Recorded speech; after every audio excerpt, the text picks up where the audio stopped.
굿모닝 YTN 3부 이어갑니다. 윤석열 대통령이 한일 관계가 과거를 넘어야 한다며 적극적으로 소통하고 협력해야 한다고 강조했습니다. 이어 눈앞의 편한 길을 선택할 수 있었지만 적대적 민족주의와 반일 감정을 자극해 국내 정치에 활용하는 건 대통령으로서 책무를 져버리는 것이라고 생각했다고 밝혔습니다. 윤 대통령의 국무회의 모두 발언 함께 들어보겠습니다. 저 역시 눈앞의 정치적 이익을 위한 편한 길을 선택해서 역대 최악의 한일 관계를 방치하는 대통령이 될 수도 있었습니다. 하지만 작금의 엄중한 국제 정세를 뒤로하고 저마저 적대적 민족주의와 반일 감정을 자극해 국내 정치에 활용하려 한다면 대통령으로서의 책무를 져버리는 것이라고 생각했습니다. 과거는 직시하고 기억해야 됩니다. 그러나 과거에 발목이 잡혀서는 안 됩니다. 한일 관계도 이제 과거를 넘어서야 합니다. 친구 관계에서 서먹서먹한 일이 생기더라도 관계를 단절하지 않고 계속 만나 소통하고 얘기하면 오해가 풀리고 관계가 복원되듯이 한일 관계도 마찬가지입니다. 여야가 한일 정상회담 결과를 두고 국회 상임위에서 격돌했습니다. 어제 국회 외교통일위원회 전체 회의에서 더불어민주당 의원들은 이번 정상회담은 윤석열 대통령의 친일적 결단이자 외교 대참사라며 대한민국의 대통령이 맞느냐고 비판했습니다. 또 한일 관계의 미래를 위한 결단이라는 주장은 을사오적들이 똑같이 주장한 것이라며 대통령의 행위는 헌법이 정한 명백한 탄핵 사유에 해당한다고 주장했습니다. 이 같은 야당의 공세, 국민의힘 의원들은 국론을 분열시키는 것이라며 강제징용 배상 문제는 문재인 정부가 그대로 내버려뒀기 때문에 지금의 상황에 이른 것이라고 반박했습니다. 이어 한일 관계를 비정상적으로 버려두면 궁극적으로 국익에 도움이 안 된다며 폭탄을 누군가는 처리해야 한다고 정부의 결정을 두둔하기도 했습니다. 정부가 한일 정상회담에 앞서 나온 일본 외무상의 강제 동원은 없었다는 발언과 관련해 항의한 사실이 뒤늦게 확인됐습니다. 박진 외교부 장관은 국회에 출석해 관련 질문에 외교 채널을 통해 항의하고 유감 표시를 했다고 답했습니다. 직접 들어보겠습니다. 정부의 강제동원 해법 발표 이후에 3일 만에 일본 외무상은 강제동원 없었다라고 이야기했습니다. 명백히 잘못된 것이지요? 네, 그래서 명백히 잘못된 것이지요? 외교 채널을 통해서 항의하고 유감 표시를 했습니다. 어떤 답변을 들었습니까? 뭐 답변 내용은 구체적으로 말씀드릴 수 없습니다만 구체적으로 일본의 국내 주셔야죠. 정치적인 상황도 관련이 있다고 생각합니다. 역사 인식은 동일하게 하고 있었습니까? 강제 노동에 관한 조약상 강제 노동은 없었다. 뭐 이렇게 얘기한 걸로 제가 알고 있는데요. 그것은 정말 대단히 좁은 일본 나름대로의 법률적인 생각일지 모르지만 한국으로서는 그것을 절대 이해할 수도 없고 받아들일 수도 없다. 정부가 발표한 근로시간 제도 개편안을 놓고 최대 주 69시간 논란이 가라앉지 않자 윤석열 대통령이 직접 나서서 주 60시간 이상 근무는 무리라고 못 박았습니다. 사실상 가이드라인을 제시한 것으로 보이는데 민주당은 한 발 더 나아가 주 4.5일 근무제를 꺼내들며 비판 수위를 끌어올렸습니다. 황윤태 기자입니다. 윤석열 대통령이 정부의 근로시간 개편안에 대한 입장을 처음으로 공개 표명했습니다. 건강보호 차원에서 주 60시간 이상 근무는 무리라는 기존 입장을 거듭 강조했습니다. 주당 60시간 이상의 근무는 건강보호 차원에서 무리라고 하는 생각은 변함이 없습니다. 근로시간 유연화 정책의 후퇴라는 지적이 있는 건 알지만 노동약자의 건강권을 고려해야 한다는 겁니다.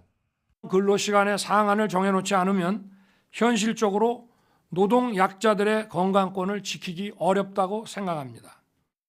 사실상 근로시간 상한선을 정해놓고 정부의 보완책 마련을 지시한 것으로 해석됐습니다.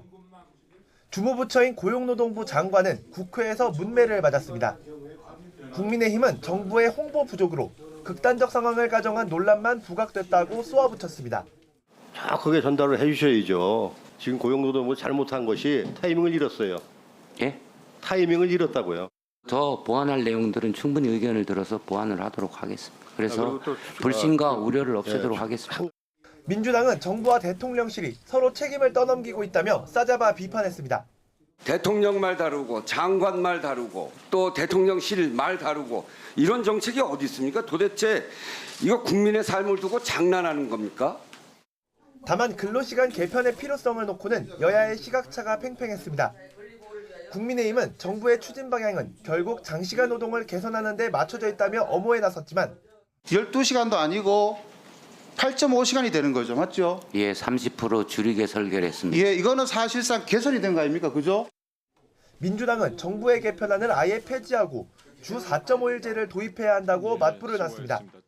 대한민국을 더 극한 과로 사회로 몰고 가는 것이 윤석열 정부의 미래를 위한 대책입니까?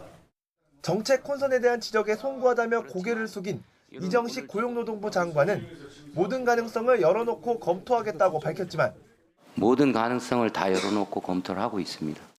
대통령 말씀하신 것도 담아서 저희들이 보완 방안을 만들 계획. 그러면 근로시간 개편안을 둘러싼 논란의 불씨는 쉽게 사그라지지 않는 모습입니다. YTN 황윤태입니다.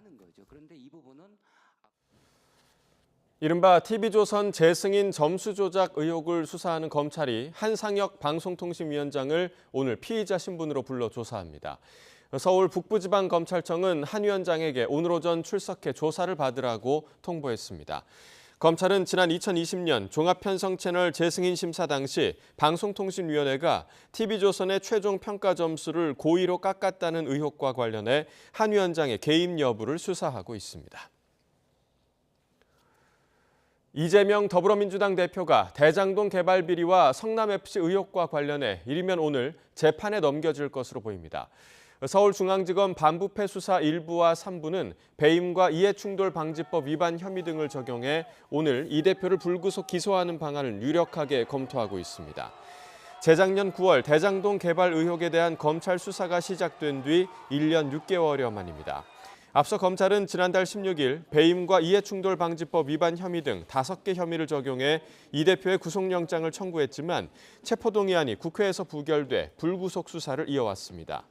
당시 구속영장 청구서에는 성남시장 재직 시절 대장동 개발 민간업자에게 특혜를 몰아주고 성남도시개발공사에 4,895억 원대 손해를 끼친 혐의가 담겼습니다. 삼성과 SK 등 우리 반도체 기업이 미국에서 보조금을 받으면 앞으로 10년간 중국에서의 생산을 5% 이상 늘릴 수 없다는 규정이 발표됐습니다.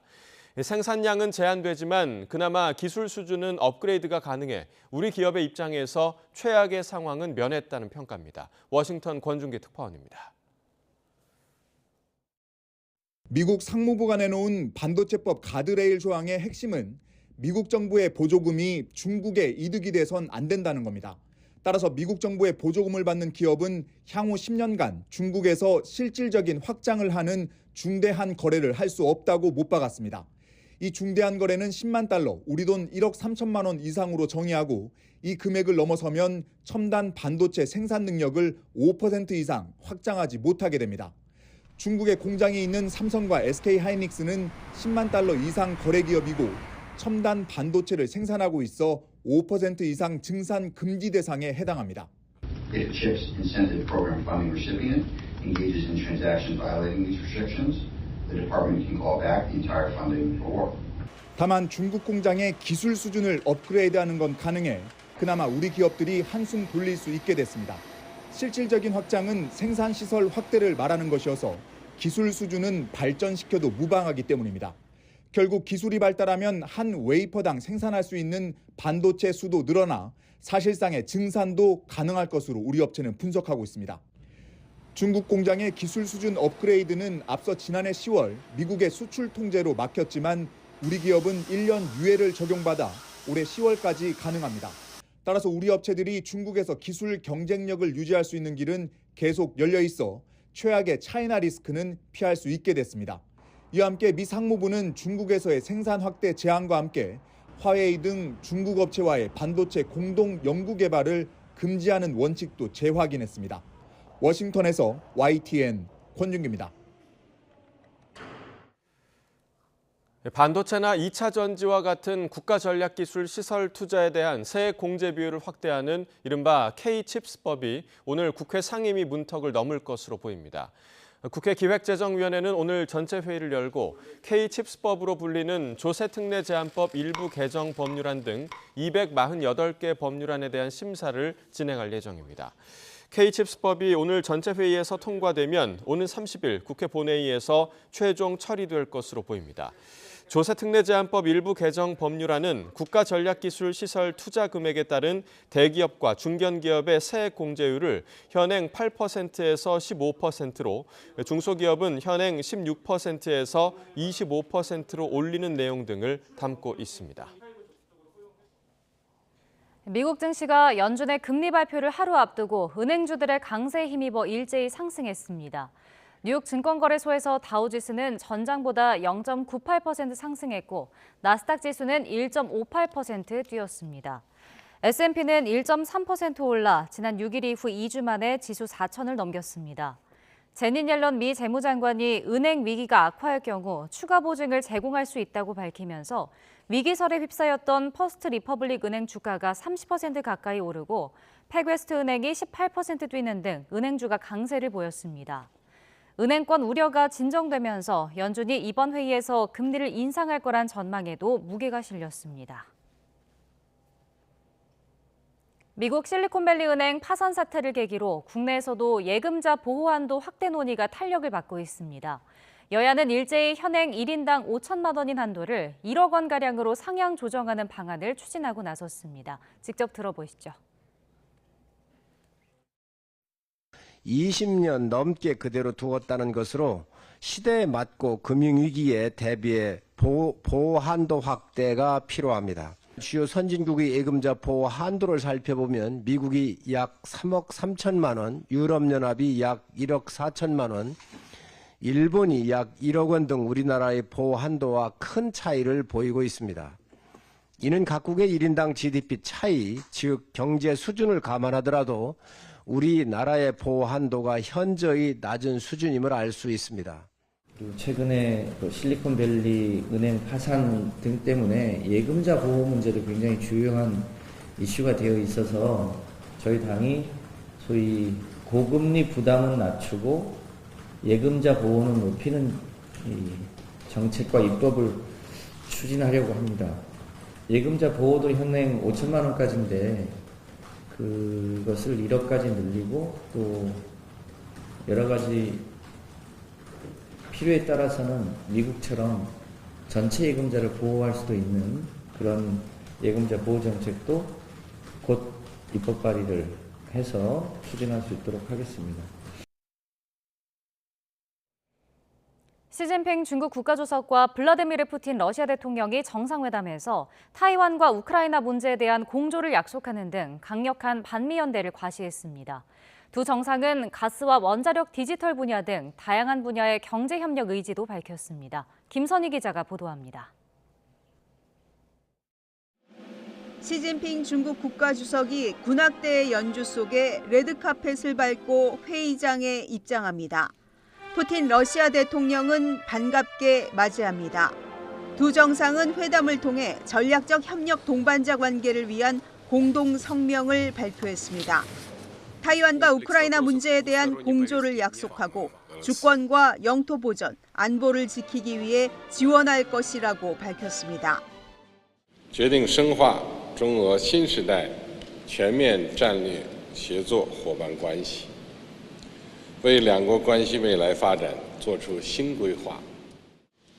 양국 정상은 오커스 동맹을 비판하며 우크라이나 전쟁을 더 길게 만드는 모든 형태의 독자 제재에 반대한다고 밝혔습니다. 특히 미국에 대해서는 미사일로 세계의 안정을 해치는 행위를 중단하라고 촉구했습니다. 그러면서 지난달 중국이 제안했던 것처럼 우크라이나 전쟁에서 대화를 재개하고 휴전을 모색할 것을 거듭 요구했습니다. Полагаем, что многие из положений выдвинутого Китаем мирного плана созвучны российским подходам и могут быть взяты за основу для мирного урегулирования, когда к нему будут готовы на Западе. 양국 정상은 다양한 분야에서의 경제 협력 강화 의지도 밝혔습니다. 푸틴 대통령은 두 나라 간 에너지 협력 확대로 중국 방향으로 건설 중인 시베리아의 힘2 가스관에 대해 논의했다고 밝혔습니다. 중국 위안화 사용을 늘리고 북극해 항로 개발을 위해 공동기구 설립도 검토하겠다고 밝혔습니다. 시 주석도 양측이 노력한 덕분에 공동의 이익이 배가되고 있다며 새로운 목표를 달성하기 위해 긴밀하게 협력해야 한다고 강조했습니다. 이틀간 매우 중요한 공동인식에 도달했다며 푸틴 대통령을 연내 중국으로 초청했습니다. 중국이 러시아에 무기를 지원하는 문제가 논의됐는지는 아직 전해지지 않고 있습니다. 북대서양조약기구 나토는 정상회담이 시작되자 중국을 향해 러시아에 무기를 지원해선 안 된다고 거듭 경고했습니다. YTN 김선희입니다. 우크라이나를 방문한 기시다 일본 총리와 젤렌스키 우크라이나 대통령이 정상회담을 갖고 공동 기자회견을 열었습니다. 이 자리에서 기시다 일본 총리는 러시아의 핵 위협을 강력히 비난하면서 우크라이나에 5억 달러의 직간접적 재정 지원을 약속했습니다. 보도에 이상순 기자입니다. 우크라이나를 깜짝 방문한 기시다 일본 총리에게 젤렌스키 대통령은 감사의 인사부터 전했습니다. I'm very glad to welcome in Kiev Prime Minister of Japan, Kishida Fumio, a truly strong defender of the international order and a long-standing friend of Ukraine. 기시다 총리는 러시아의 핵 위협을 강력히 비난하는 것으로 공동 기자회견을 시작했습니다. 唯一の戦争被爆国である我が国としてロシアの核兵器による威嚇は受け入れられず、ましてやロシアが77年間にわたる核兵器不使用の記録を破るようなことはあってはなりません。 기시다 총리는 직간접적으로 우크라이나에 5억 달러의 재정 지원도 약속했습니다. さらに今般エネルギー分野などへの新たな二国間無償支援を 4.7 億ドル供与すること、また NATO の信託基金を通じた殺傷性のない装備品支援に3000万ドルを拠出することを決定いたしました。 젤렌스키 대통령은 기시다 총리가 오는 5월 일본 히로시마에서 열리는 G7 정상회의에 자신을 초청했다면서 화상으로 참석하겠다고 밝혔습니다. 젤렌스키 대통령은 이어 중국과도 대화를 하고 있다고 설명했습니다. Китаю ми і публічно, і дипломатичними каналами передали нашу формулу миру і запрошення брати участь в цій формулі. Запрошуємо на діалог, очікуємо відповіді. 정상회담에 앞서 기시다 총리는 러시아의 부차 학살 현장을 찾아 조의를 표하고 수도 키이우에서 전사자 추념식에도 헌화했습니다. 인도를 방문 중이던 기시다 총리는 안전 문제를 고려해 국회에 사전 승인 없이 현지 시간 20일 폴란드를 거쳐 우크라이나를 전격 방문한 것으로 전해졌습니다. YTN 이상순입니다.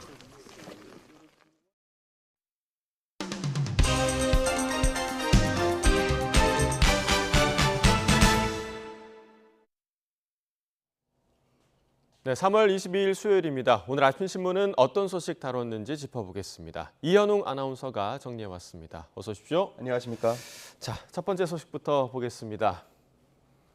자, 최근 정치권에서 이제 MZ세대 관련 얘기가 굉장히 좀 많이 나오고 있는데 실제로 많은 정책들이 지금 MZ세대 청년들의 초점이 맞춰져 있죠. 그렇습니다. 네. 조선일보는 여야가 떨어지는 지지를 막기 위해서 또 그를 흡수해 오기 위해서 MZ세대를 향한 정책을 내놓고 있다고 했습니다. 국민의힘 김기현 대표는 청년들의 목소리를 전해줄 청년 대변인을 선발하겠다는 뜻을 밝혔고요. 또 최근 대학생들 사이에 반응이 좋은 1000원 아침밥 사업을 확대하자고 제안하기도 했습니다. 한편 민주당은 정부의 근로시간 개편 혼선을 비판하면서 주 4.5일제를 제안했고요.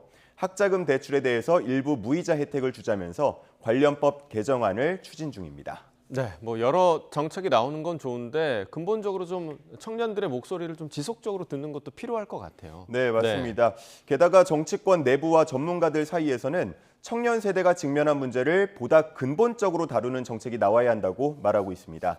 양질의 일자리나 주거 문제, 또 환경이나 에너지 같은 것에 대한 해법은 내놓지 않고 귀에 솔깃한 일시적이고 물질적인 방식으로 접근해서는 안 된다는 지적이었습니다. 네, 사실 지금까지는 이 청년이란 단어가 들어가면 구색 맞추기에 이제 끝나는 그런 경우가 굉장히 좀 많았었는데 이 정치권에서도 청년들을 더 중요한 우리 사회 구성원으로 좀 인식해야겠다라는 생각이 듭니다. 자, 다음 기사 보겠습니다.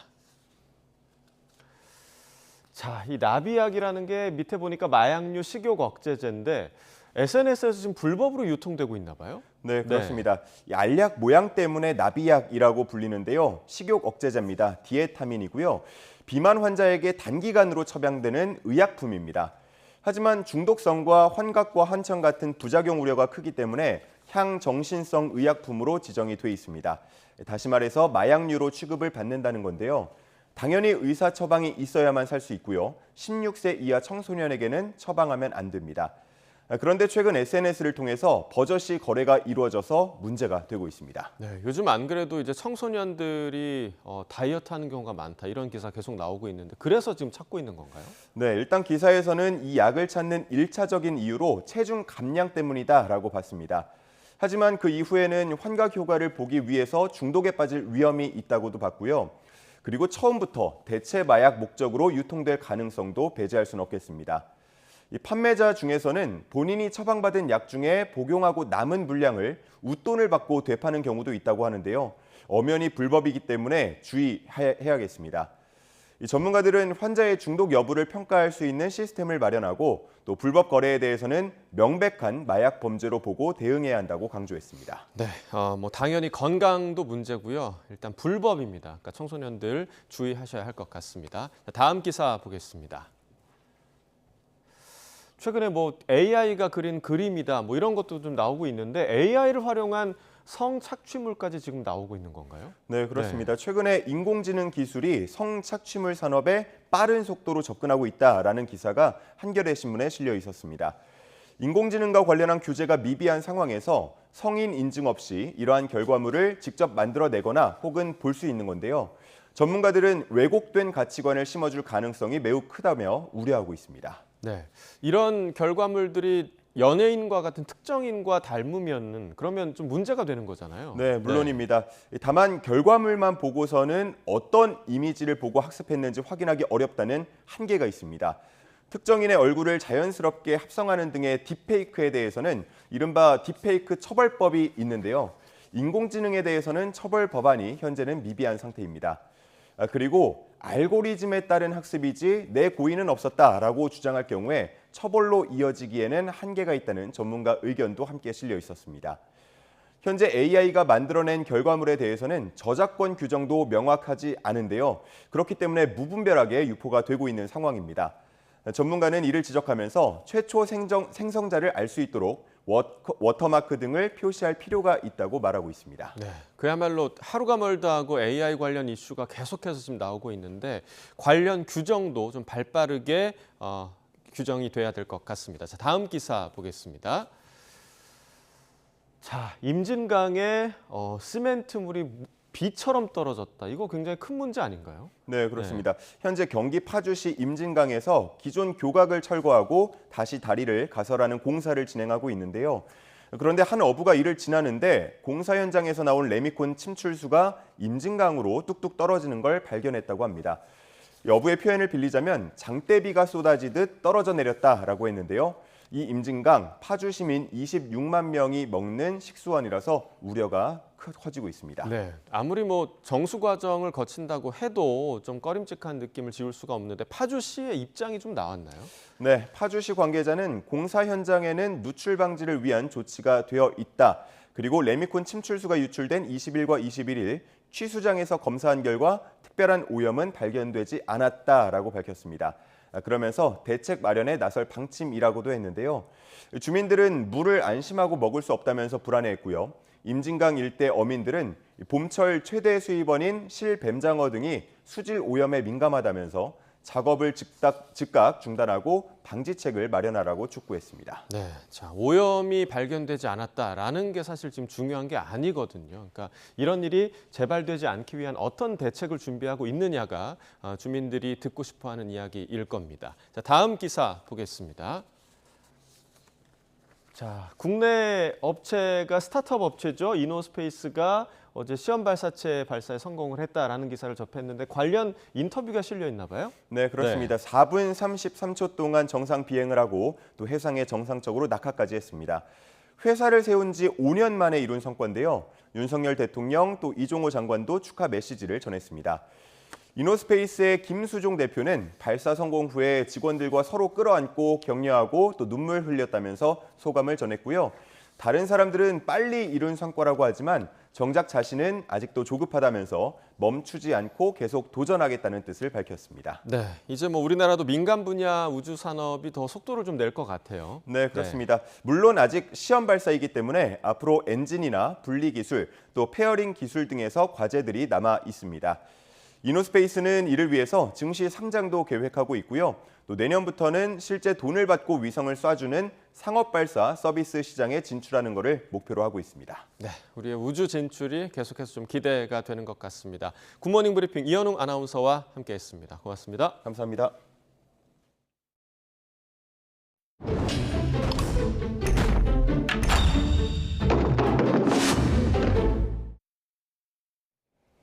한일 정상회담 직후 양국의 관계 개선으로 무역에도 긍정적인 영향이 있을 거라는 경제인 단체의 분석이 나왔습니다.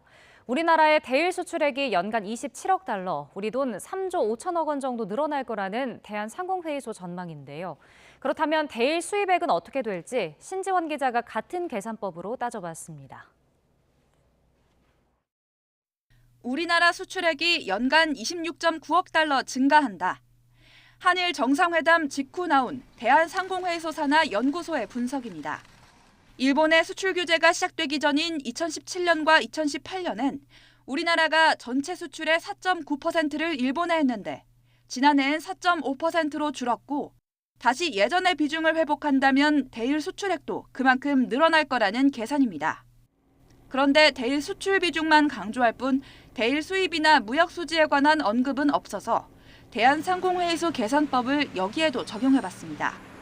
대일 수출 비중이 0.4%포인트 감소한 기간, 일본에서의 수입 비중은 3.4%포인트로 훨씬 많이 줄었습니다.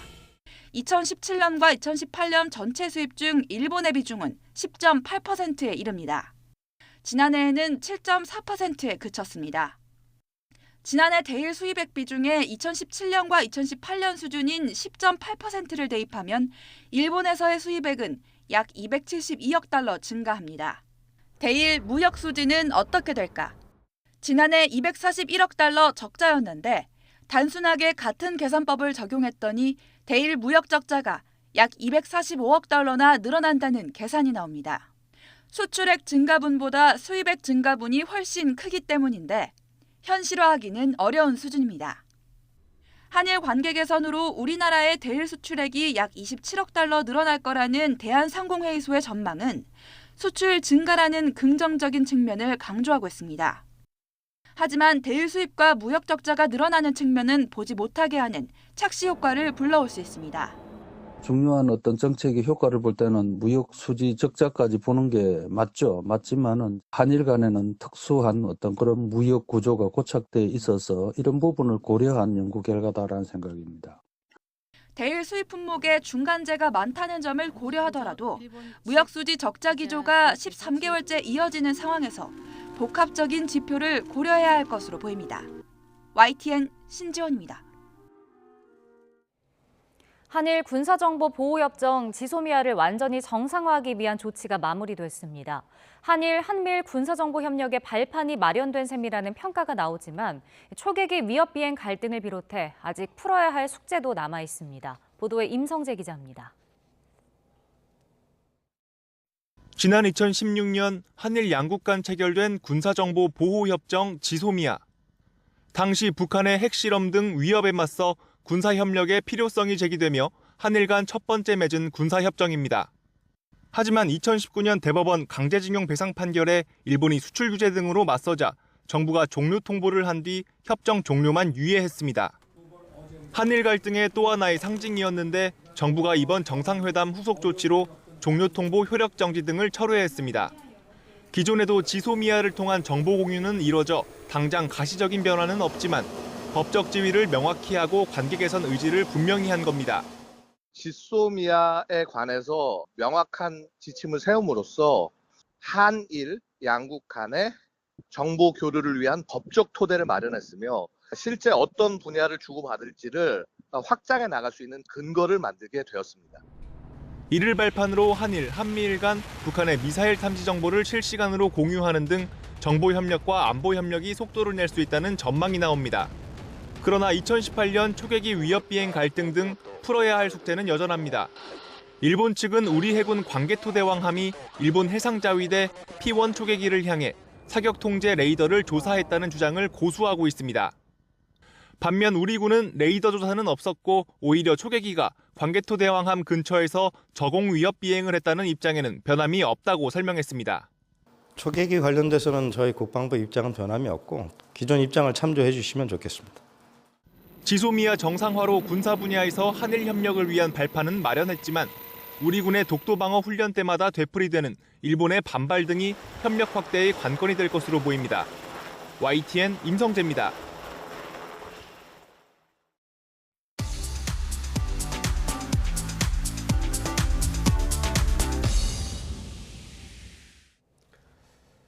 네, 경제 소식을 빠르고 친절하게 전해드립니다. 오늘 굿모닝 경제는 석병훈 이화여대 경제학과 교수와 함께하겠습니다. 어서 오세요. 어서 오십시오. 안녕하십니까. 자, 먼저 밤사이에 미국 반도체법 관련 세부 규정안이 좀 공개됐습니다. 중국 투자와 관련해서 우리 기업이 그나마 좀 다행이다, 한숨 돌렸다 이런 평가가 나오고 있는데 다행인 상황이 맞는 건가요? 어떤가요? 예, 그렇습니다. 그나마 다행이죠. 네. 예. 뭐 지난번에 요번에 발표한 것은 뭐냐면 미국에서 주는 연방 정부에서 주는 보조금을 수령한 다음에요. 10년간 우려국이라고 하는 것은 중국, 러시아, 이란, 북한입니다. 네. 그런데 우려국에서 반도체 생산 능력을 실질적 확장하는 중대한 거래를 할 경우에는 보조금을 전액 반환을 한다. 그러면서 실질적 확장을 하는 거에 대한 것은 양적 생산 능력으로 정의를 했고요. 그다음에 중대한 거래라는 것은 10만 달러 이상 투자를 하는 것. 만약에 10만 달러를 초과를 할 경우에는 첨단 반도체일 경우는 생산 능력을 5% 이상 확장하는 것을 못하게 하고 첨단 반도체가 아닌 범용 반도체는 생산 능력을 10% 이상 확장하는 것을 못하게 했습니다. 그런데 이 미국 상무부가 발표한 기준에 따르면 지금 현재 SK 하이닉스하고 삼성전자가 중국에서 생산하고 있는 반도체들은 첨단 반도체에 해당이 됩니다. 예. 그러면 5% 이상 확장을 못하게 돼 있는 것이죠. 10만 달러는 너무나 적은 금액이기 때문에 10만 달러보다는 넘게 투자를 할 수밖에 없는 상황이니까 5% 이상 생산 능력을 확장할 수 없게 돼 있는 건데요. 그러면 이것은 참 좋은 소식은 아니지만요. 그래도 아예 못할 줄 알았는데 이거라도 어디냐 이런데 한 가지 희소식은 이 실질적 확장, 생산 능력의 실질적 확장이라고 했는데 생산 능력을 갖다가 웨이퍼의 양으로 정의를 했다는 점입니다. 근데 웨이퍼라고 하면 시청자분들이 생소하실 텐데요. 네. 과거에 그 바이든 미 대통령이 방한을 했을 때 윤석열 대통령이랑 같이 웨이퍼라고 해서 이 동그란 이 빵같이 생긴 동그란 판인데요. 거기에 이 서명을 하는 장면을 보셨을 겁니다. 예. 그 동그란 판이라고 해서 이거를 반도체를 만드는 재료인데요. 이 웨이퍼 판을 갖다가 나누는 공정을 통해서 그 위에 반도체 칩을 만들게 돼 있습니다. 그래서 이 웨이퍼의 판의 양으로 반도체 생산 능력을 정의를 했기 때문에요. 웨이퍼 판에다가 기술적인 업그레이드를 통해서 더 많은 칩을 갖다가 생산을 하게 되는 것은 가능해졌습니다. 네. 그런데 한 가지 문제는 여전히 남아 있습니다. 왜냐하면 기술적 업그레이드를 통해서 동일한 웨이퍼 양에다가 더 많은 반도체 칩을 생산을 하려고 하면 결국은 반도체 장비를 갖다가 중국으로 반입을 해야 되거든요. 근데 미국에서 지금 중국에 대한 반도체 장비 수출, 미국산 반도체 장비 수출을 통제하겠다고 했는데 작년에는 1년간 유예를 받았습니다. 그런데 그 유예 기간이 올해 10월로 끝나거든요. 그래서 이거를 재협상을 통해서 뭐 유예를 추가로 얻어내는 것이 결국은 관건이다. 이렇게 보고 있습니다. 네. 자, 실리콘밸리 은행과 시그니처 은행 파산 여파도 좀 이어지고 있는데 이 얘기도 해보겠습니다. 제닛 옐런 재무장관이 이제 은행 시스템이 안정되고 있다라고 얘기를 했습니다. 근데 미국 정부가 좀 적극적으로 개입을 하고 있는 모양새예요. 예, 그렇습니다. 지금 미국 정부에서 여러 가지 대책을 내놨음에도 불구하고 미국의 소비자들은 끊임없이 지방의 중소규모 은행에서 예금을 인출해가지고 미국의 5대 은행으로 계속 예금을 옮기니까요. 지금 중소은행연합회에서 급기야는 한시적으로 1년간이라도 25만 달러인데요. 미국에서 예금자 보호를 받는 예금의 한도가 25만 달러 이상의 예금 금액에 상관없이 모든 예금을 정부에서 보호해 주겠다고 선언을 해달라고 서면으로 요청하는 지경에 이르렀습니다. 네. 그리고 일례로 퍼스트 리퍼블릭 은행이라고 해서 지금 실리콘밸리 은행 이후로 또 도산 위기에 몰린 은행에 대해서 미국의 11개 대형 은행이 공동으로 약 39조 원을 출자를 해서 긴급하게 지원을 해줬음에도 불구하고요. 그 3배에 달하는 예금을 이미 고객들이 빼서 5대 은행으로 옮기는 지경에 이르렀습니다. 네. 그러다 보니까 미국 재무부 장관 입장에서는 금융 시스템이 패닉에 빠져가지고 소비자들이 예금을 갖다가 작은 규모의 은행에서 큰 규모의 은행으로 계속 옮기는 이 뱅크런 현상을 막기 위해서는 뭔가 추가적인 조치를 선언할 수밖에 없는 상황이었던 거죠. 그래서 간밤에 은행협회 연설을 통해서 옐런 재무부 장관이 은행 위기가 더 악화될 경우 예금에 대한 추가 보증을 제공할 준비가 돼 있다. 라고 얘기를 했는데 이것이 바로 한시적으로 모든 예금에 대해서 그 금액과 상관없이 예금자 보호를 하겠다라는 것을 사실상 선언한 것으로 보여가지고요. 이것이 금융 시스템을 급격하게 안정화시키는 것으로 보이고 그다음에 현재 이 금융 위기를 촉발한 단초가 된 실리콘밸리 은행 같은 경우도 그 매수 대상자를 지난주에 찾았으나 그 사실 부실화된 은행을 누가 매수를 하려고 하겠습니까? 그러니까 결국은 이거를 두 부분으로 분할을 해가지고요. 뭐 자산 관리 분야하고 예금 관리 분야로 나눠가지고 분할 매각을 하는 방향으로 결정을 해서 미 금융 당국이 절대 이것을 갖다가 과거 리만 브로더스 사태처럼 금융위기로 번지는 것을 막지 않겠다는 강한 의지를 표명한 것으로 보입니다. 네. 결국에 이 실리콘밸리 은행 사태가 미국이 이제 내일 새벽에 발표할 기준금리에도 분명히 영향을 줄 텐데 그 이전에는 사실 빅스텝까지 예상이 됐었단 말이죠. 근데 그렇죠. 지금 뭐 동결이냐 베이비 스텝이냐 이렇게 좀 예상되고 있는데 어떻게 좀 보세요? 저는 뭐 이 사태가 발생하기 전에 그 소비자 물가지수 상승률 발표가 됐을 때부터도 최소 베이비 스텝은 할 것이라고 여러 방송이나 뭐 인터뷰에서 얘기를 해왔었습니다. 네. 그런데 더군다나 그 이후에 지금 미 재무부랑 뭐 연준에서 파격적인 그 신속한 정책을 통해서 금융위기 가능성이 사라지고 있는 상황이다 보니까 베이비 스텝을 할 것으로 보입니다. 왜냐하면 지금 물가 지표만 봐서는 노동시장 지표랑 물가 지표만 봐서는 미국에서 금리를 동결할 이유가 찾기가 힘듭니다. 솔직히 말씀을 드리면. 왜냐하면 연준 의장이 수차례에 걸쳐서 물가를 잡기 위해서는 그 서비스 물가가 안정이 돼야 된다라고 얘기를 했는데요. 이번에 그 소비자 물가 지수 상승률 그 발표를 할 때도 보면 미 연준 의장이 제롬 파월 연준 의장이 수차례 강조했던 요즘에 슈퍼코어 서비스 CPI라고 하죠. 그래서 뭐냐면 변동성이 큰 에너지하고 식료품을 제외한 것 중에서 주거비를 또 제외한 서비스 물가의 상승률인데요. 이게 전월 대비 상승률도 0.2%, 전년 동월 대비 상승률은 4%로 2월 달에 1월 달이랑 전혀 달라지지가 않았습니다. 그러니까 서비스 물가가 잡히는 게 보이지가 않고요. 그다음에 서비스 물가를 잡기 위해서는 결국은 서비스 산업에서는 인건비가 차지하는 비중이 제일 크기 때문에 임금 상승률이 꺾여야 되는데요. 2월 달에 시간당 평균 임금 상승률도 역시 4.6%로 제롬 파월 미 연준 의장에 따르면 이거를 3.5%까지 끌어내려야만 2% 물가 상승률 목표, 물가 안정 목표를 달성할 수 있다고 했는데 3.5%하고는 여전히 큰 차이가 있습니다. 4.6%. 그렇기 때문에 금리를 동결하는 것은 시기상조고 베이비 스텝을 달성할 것으로 보입니다. 할 것으로 보입니다. 네. 자, 한편 그 뉴욕 증시는 이제 은행주 강세 좀 회복을 하면서 상승 마감을 했죠. 예, 그렇습니다. 뭐 간밤에 제넛 앨런 장관의 그 발표로 인해서 뉴욕 증시 같은 경우는 금융주, 은행주 같은 경우는 은행주의 위 도산으로 뱅크런으로 인해서 촉발되는 금융위기가 가능성이 사라졌다라는 판단으로 여러 은행주들, 특히 지방의 중소형 은행 중심으로 은행주들이 급등을 했고요. 그다음에 기술주 같은 경우도 구글에서 그 챗GPT에 대응을 해가지고 대화형 AI 서비스죠. 바드를 공식적으로 출시를 함으로써 기술주 같은 경우도 동반 상승을 했습니다. 그다음에 뭐 많은 서학개미 분들이 가지고 계시는 테슬라 같은 경우도 무디스에서 신용 등급을 상향하겠다고 발표를 함에 따라서 테슬라도 급등을 하고 이래서 여러 호재가 겹치면서 뭐 3대 지수라고 하는 다우존스 지수, S&P 500 지수, 나스닥 지수가 다 상승을 했고요. 유럽 증시 역시 유럽에서 뭐 세계적인 금융위기의 도화선이 될 것으로 생각을 했던 크레딧 스위스 사태 역시 UBS가 크레딧 스위스를 인수하겠다고 발표를 함으로써 크레딧 스위스 사태가 진정이 되는 국면에 접어들어서 뭐 독일, 영국, 프랑스 다 증시가 상승을 했습니다. 예. 희소식입니다. 네.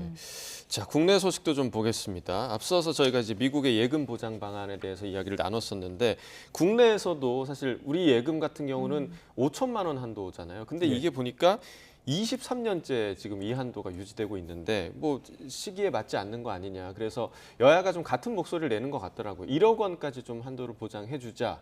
이 부분이 좀 나오고 있죠.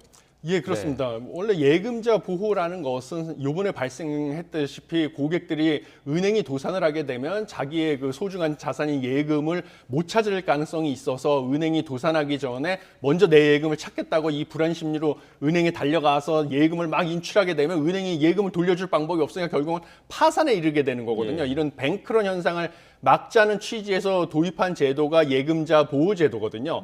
그런데 미국 같은 경우는 우리보다 예금자 보호 한도가 훨씬 높은 약 3억 3천만 원에 달하는데도 불구하고 이번에 실리콘밸리 은행 같은 경우는 기업들과 주로 거래를 하다 보니까 기업은 훨씬 예금 규모가 큽니다.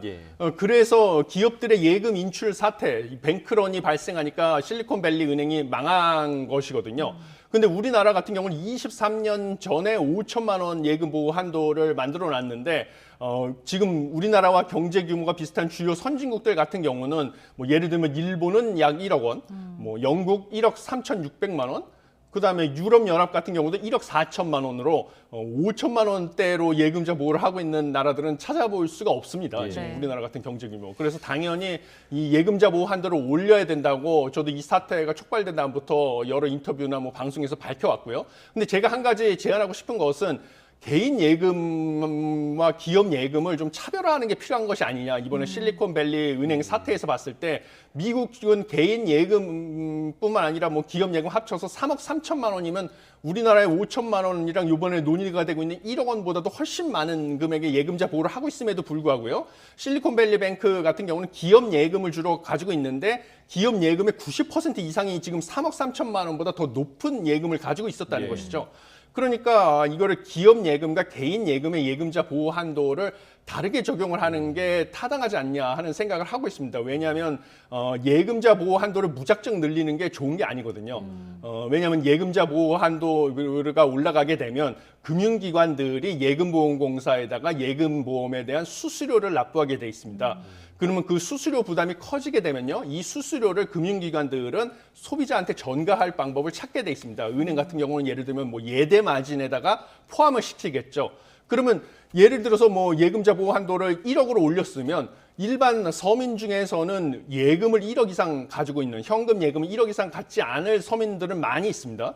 그런데 그 대신에 대출을 나는 쓰고 있는데 이 내 대출 이자에 이 1억 이상 예금을 가지고 있는 부유층을 위한 예금 보험료의 일부가 포함된다고 생각을 하면 이것은 사실 뭐 서민들이 대출 이자의 일부를 예대 마진으로 지불하면서 부유층의 예금 보험료를 납부해주는 꼴이기 때문에 무작정 예금 보험을 늘리는 것, 보호 한도를 늘리는 게 좋은 것 능사는 아니고요. 그다음에 또 도덕적 해이 문제도 발생할 수가 있습니다. 뭐냐면 본인의 자산을 투자하는 거기 때문에 은행의 도산 가능성을 고려해서 분산 투자를 해서 리스크를 최소화하는 게 원칙인데요.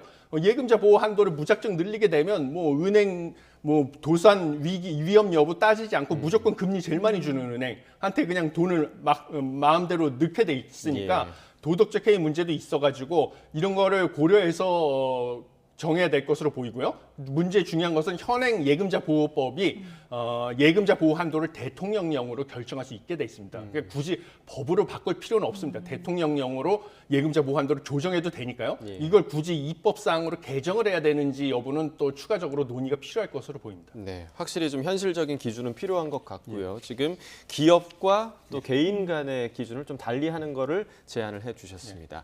석병훈 교수와 경제 이야기 나눠봤습니다. 고맙습니다.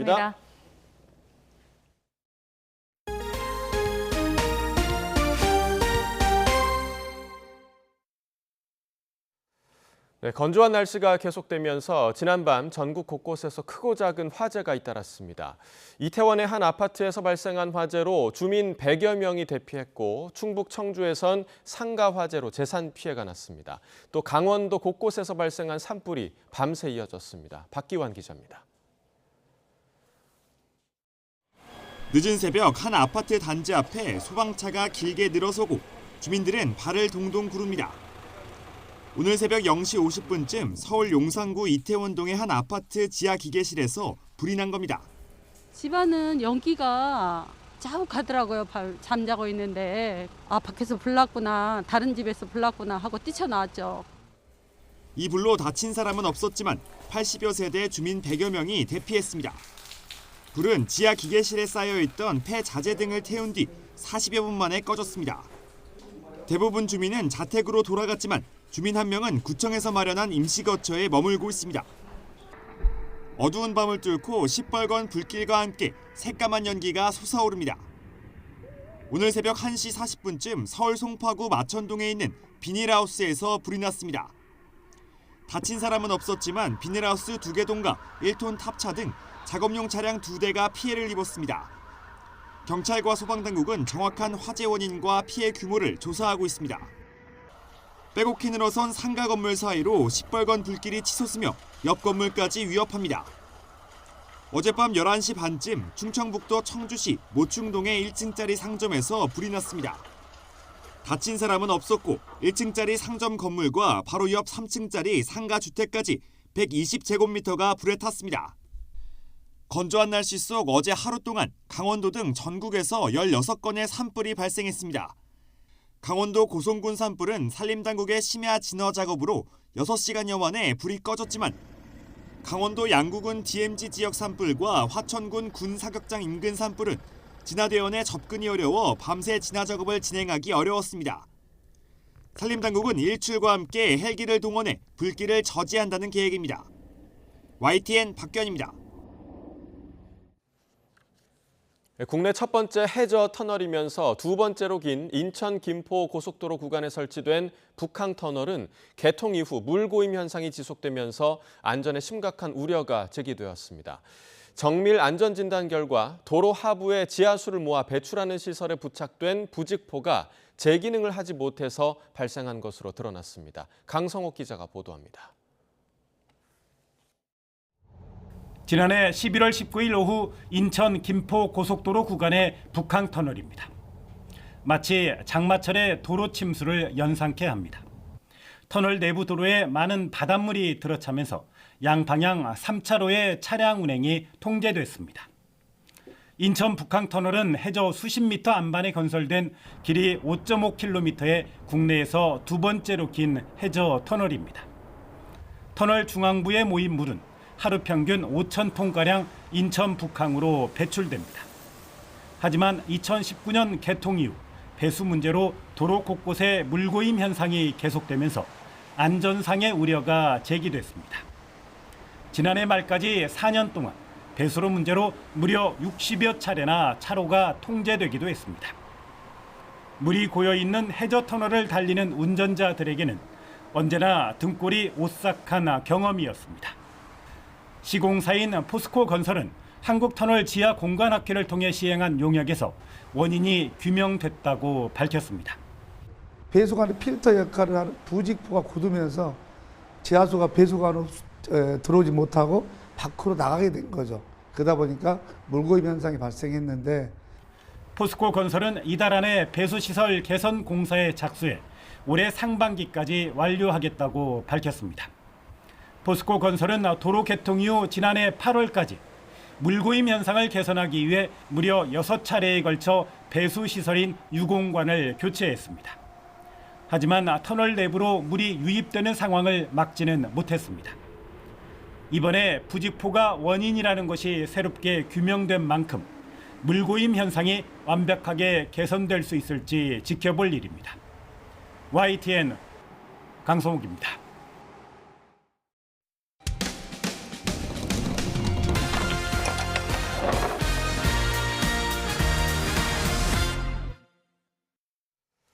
가족처럼 돌본 반려견이 다른 개의 공격으로 크게 다쳤습니다. 물어뜯은 견주는 함께 있었으면서도 아무런 조치 없이 사라졌고 경찰은 사건 접수조차 하지 않았습니다. 제보는와의 김근우 기자입니다. 어두운 밤 큰 개 한 마리가 주인과 함께 걸어갑니다. 갑자기 길 바깥쪽을 향해 뛰어가더니 무언가를 공격합니다. 집에 묶여있던 반려견 행복이를 물어뜯은 겁니다. 함께 있던 견주는 지켜만 보다가 별다른 조치 없이 현장을 떠납니다. 사건이 일어난 곳입니다. 이곳에 묶여있다가 속수무책으로 공격당한 행복이는 등가죽이 모두 벗겨지는 중상을 입었습니다. 긴 수술 끝에 간신히 목숨은 건졌지만 피부가 괴사하면서 큰 후유증이 남았습니다. 왼쪽 옆구리 부위에 2분의 1 정도가 피부가 탈락이 돼가지고 말려있는 상태고, 만약에 그 상태로 계속 있으면 거기에 이제 감염이 돼가지고 전신적인 폐혈증 때문에 굉장히 위험한 상태였고, 피해 견주는 개 주인을 찾아 처벌해달라며 경찰에 신고했지만 황당한 대답만 돌아왔습니다. 사람이 아니라 개가 개를 다치게 한 사건이라 처벌 근거가 없다는 겁니다.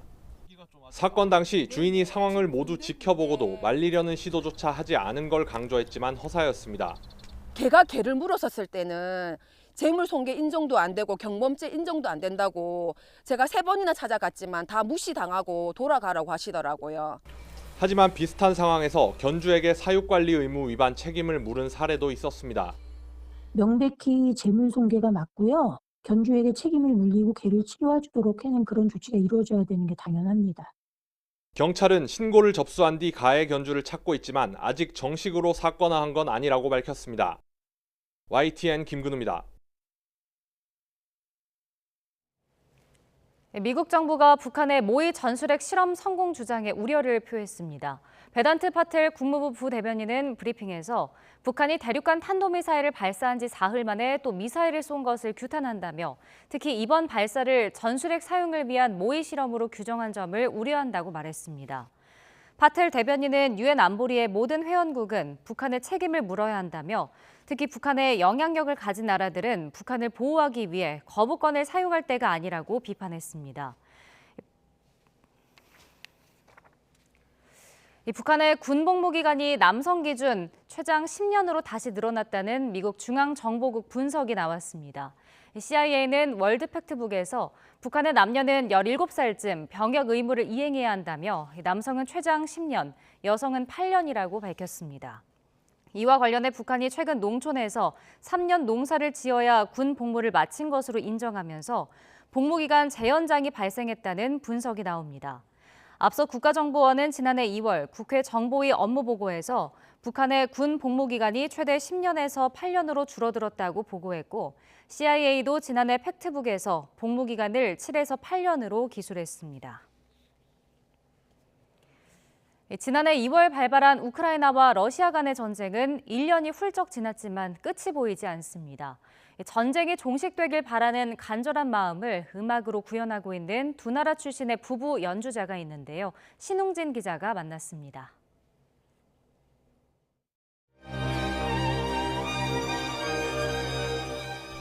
현악기의 울림이 비장합니다. 우크라이나 작곡가 빅토리아 폴리에바가 전쟁에 고통받고 있는 조국을 생각하며 최근 만든 곡입니다.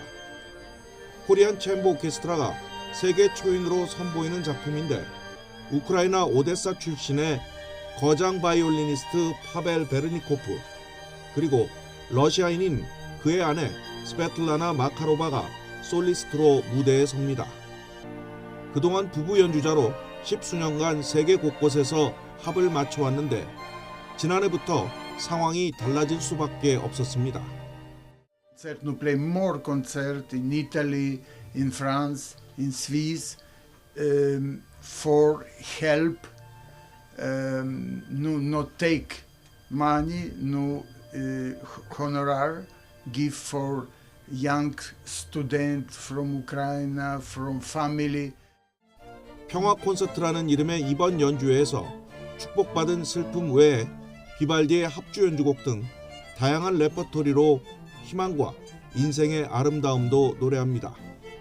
부부는 각자의 국적을 떠나 절망의 시대를 견디고 있는 사람들에게 음악이 작은 위로가 될 수 있기를 바란다고 말합니다.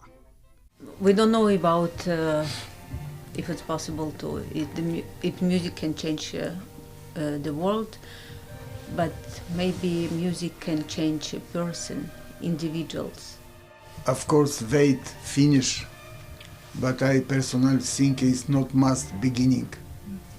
You understand? It's great tragedy for Ukraine, for Ukrainian people, but it's tragedy for Russian. YTN 신홍진입니다. 최근 일본 애니메이션 영화 슬램덩크가 인기를 끌면서 온라인상에서 정식 상표 등록을 하지 않은 상품이 불법 유통되고 있는 것으로 나타났습니다. 한국소비자원은 슬램덩크 만화 원작자 이름을 딴 이노우에다케 88.com 인터넷 쇼핑몰에서 상품을 구매한 소비자들의 불만 사례가 접수되고 있다며 이같이 주의를 당부했습니다. 해당 쇼핑몰에서 물건을 산 소비자가 가품인 것을 인지하고 환급을 요구했지만 판매자가 응답하지 않거나 제품 설명과 전혀 다른 상품이 배송되는 경우가 대부분이었습니다. 오늘은 올봄 들어서 가장 따뜻하겠습니다. 계절의 시계가 2달가량을 앞서가며 낮 동안에 기온이 크게 오르겠는데요.